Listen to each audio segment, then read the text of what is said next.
The Shroud of Turin has captivated believers and skeptics for centuries. Some believe it is the authentic burial cloth of Jesus Christ, while others argue it is a medieval forgery. How does it compare to other relics like the Holy Grail, the Crown of Thorns, and the true cross? This video explores these sacred objects and examines their authenticity, diving into their histories, significance, and scientific scrutiny. We will explore every aspect, from historical records to modern scientific analyses, to give you a complete understanding of these relics. The history of the Shroud of Turin is a linen cloth measuring about 14 feet long and 3.5 feet wide, bearing the faint image of a man who appears to have been crucified. It was first documented in the 14th century when a French knight, Geoffroy de Charny, presented it in Lirey, France. However, legends suggest it may have existed much earlier, possibly originating in Jerusalem and passing through Constantinople before reaching Turin, Italy. Some accounts even tie it to the Edessa image, a mysterious cloth bearing the likeness of Christ, reportedly discovered in the ancient city of Edessa, modern-day Turkey, and later transferred to Constantinople. The shroud's mysterious image has intrigued scholars for centuries. Unlike painted depictions of Jesus, the image appears to be a photographic negative, a discovery made in 1898 by Secondo Pia, an Italian photographer. This revelation fueled both religious devotion and scientific inquiry. Since then, multiple examinations, including infrared scans, ultraviolet light analysis, and chemical studies, have attempted to determine how the image was formed. Despite extensive research, the exact process remains unexplained.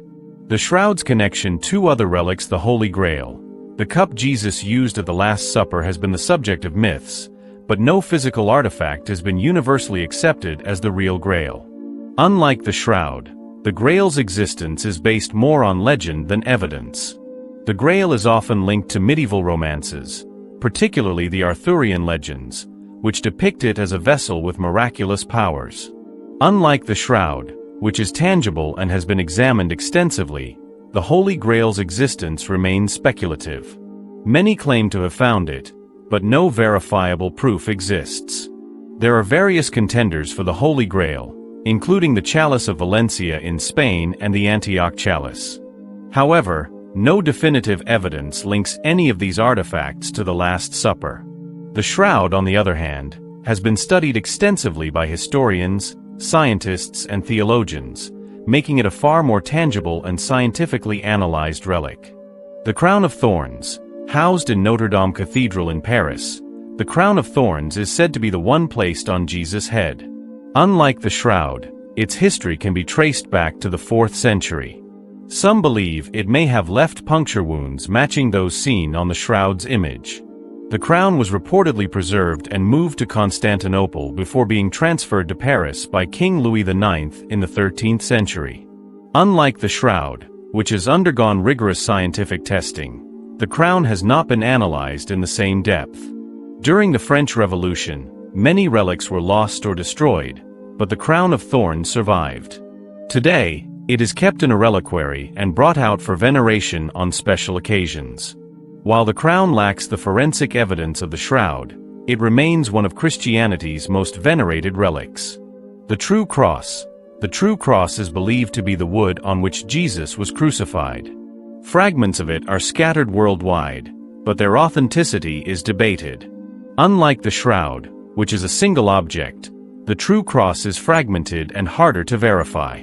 Saint Helena, mother of Emperor Constantine, is said to have discovered the cross in Jerusalem in the 4th century. Churches worldwide claim to possess pieces of it, but with so many relics, it is difficult to confirm their authenticity. Some researchers argue that if all the claimed pieces of the true cross were gathered together, they would far exceed the amount of wood needed for a single cross.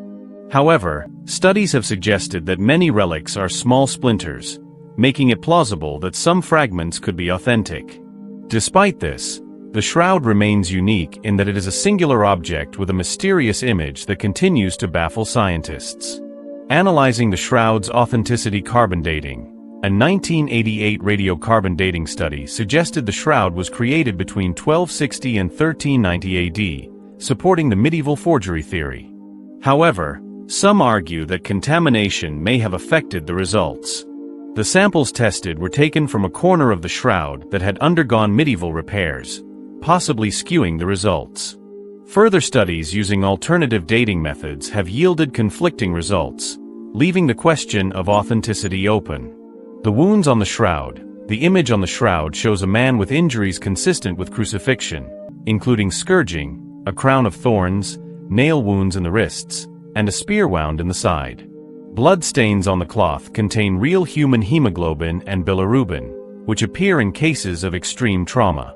Scientists have confirmed that the blood type is AB, which is also found on the Sudarium of Oviedo, another relic believed to have covered Jesus' face. Another remarkable detail is the anatomical accuracy of the wounds. Unlike medieval depictions that often show nails piercing the palms, the shroud shows the nails driven through the wrists, which is more anatomically plausible for crucifixion. These details suggest an understanding of crucifixion not commonly found in medieval art. Scientific examinations. Numerous scientific studies have been conducted on the shroud, including fiber analysis, infrared photography, and pollen studies. Some researchers claim the image was created through a process not yet fully understood, possibly involving radiation or an unknown chemical reaction. Debunking common myths and misconceptions. Is the shroud a forgery? Despite the carbon dating results, no medieval artist has been proven capable of creating such a detailed and scientifically perplexing image. The level of detail in the wounds, the three-dimensional nature of the image, and the presence of microscopic pollen grains suggest authenticity rather than artistic creation. Is the shroud a hoax? The shroud has survived centuries of scrutiny, and scientific analyses continue to yield conflicting results, keeping the mystery alive. Researchers have attempted to recreate the shroud using various techniques, but none have successfully replicated its unique properties. Does the shroud contradict historical records? While skeptics argue that no mention of the shroud exists before the 14th century, some historians suggest references to a burial cloth of Jesus in early Christian texts, such as the Acts of Thaddeus and the Gospel of the Hebrews. Conclusion and final thoughts. The Shroud of Turin remains an unsolved mystery. Whether a divine relic or a remarkable medieval artifact, its impact on faith, science, and culture is undeniable. The search for truth continues, and the shroud challenges us to explore history with both faith and reason. While skeptics demand definitive proof, believers find significance in the shroud beyond scientific explanations. Regardless of its origins, the shroud serves as a powerful symbol of Christ's suffering and sacrifice, inspiring millions around the world. As new scientific methods emerge, future research may provide clearer answers about its authenticity. What do you think? Is the shroud authentic, a forgery, or something else? Share your thoughts in the comments. Stay curious, stay skeptical, and keep seeking the truth.